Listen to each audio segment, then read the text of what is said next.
ही में कर पूजा पाठ काली माई के। सोना घर ही में कर पूजा पाठ काली माई के।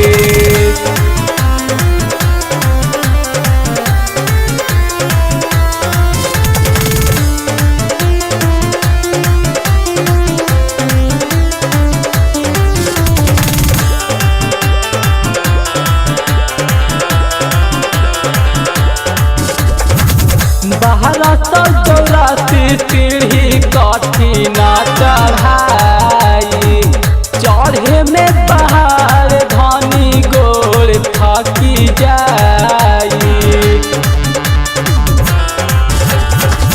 बाहर चौरासी सीढ़ी कठिन चढ़ाई, चढ़े में पहाड़ धनी गोड़ थकी जाई।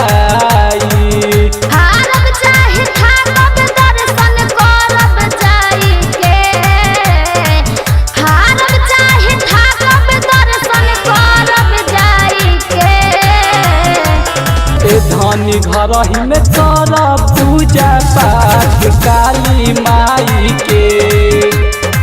सोना घर ही में कर पूजा पाठ काली माई के।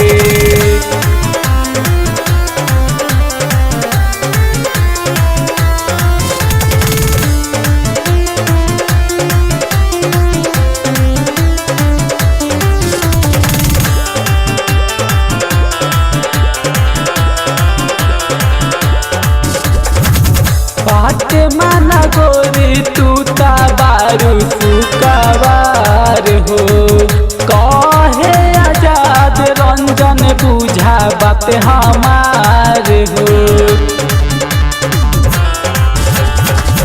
बाटे माना गोरी तू बारू सुकवार हो, कहे आजाद रंजन बुझा बात हमार हो।